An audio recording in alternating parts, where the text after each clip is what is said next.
मैसूर का विश्व प्रसिद्ध शाही दशहरा जंबो सवारी इसकी शान है। 750 किलो शुद्ध सोने से बना सिंहासन, जिसे स्थानीय भाषा में गोल्डन हौदा कहते हैं, इसमें माता चामुंडेश्वरी विराजती है और खास तौर पर चुने हुए और प्रशिक्षित हाथियों की पीठ पर इस हौदे को रखा जाता है। दिन में शाही अंदाज में जश्न तो रात में मैसूर पैलेस और शहर जगमगा उठता है।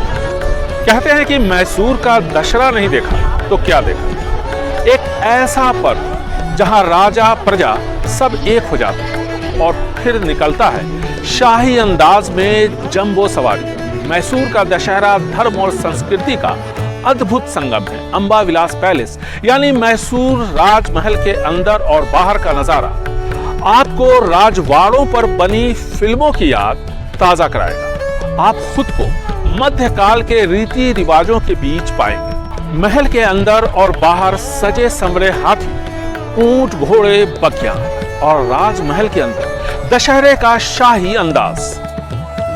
दरबार में सोने और बेशकीमती रत्नों से जड़ा सिंहासन, जिसके बारे में मान्यता है कि यह महाभारत काल में पांडवों का सिंहासन था।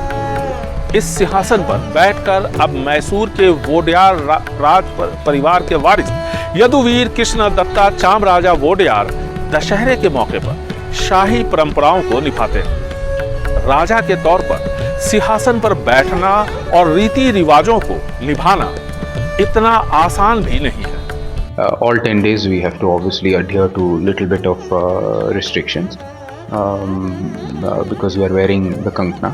So once you wear the kankna, you have to be very much only in thought of prayer and of our goddess Chamundeshwari and ensuring that you are in that mode of spirituality. Also, you are obviously restrictions on you don't eat outside food, etc. and you are obviously vegetarian throughout. दशहरे को शाही अंदाज में मनाने की परंपरा 16वीं सदी की शुरुआत में विजयनगर साम्राज्य के पराक्रमी राजा कृष्णदेव राया दशहरे के मौके पर अपने मातहत राजाओं को उनकी फौज के साथ दशहरे में शामिल होने का हुक्म देते।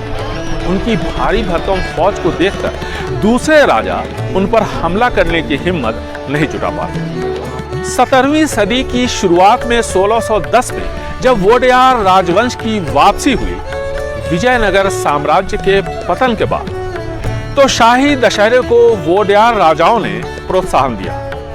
सांस्कृतिक कार्यक्रम, स्थानीय खेलकूद, सब कुछ इससे जुड़ गए। मैसूर में एक ही फेस्टिवल चलता है और दशहरा।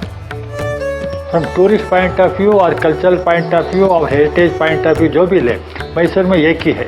मैसूर का नाम चलता है दशहरे के साथ, और दशहरा बंद हो जाए मैसूर फिनिश। मैसूर राजमहल के ठीक सामने की पहाड़ी चामुंडेश्वरी हिल्स के नाम से जानी जाती है। मान्यताओं के मुताबिक यही शक्ति रूप दुर्गा यानी माता चामुंडेश्वरी ने महिषासुर नाम के राक्षस का वध किया था।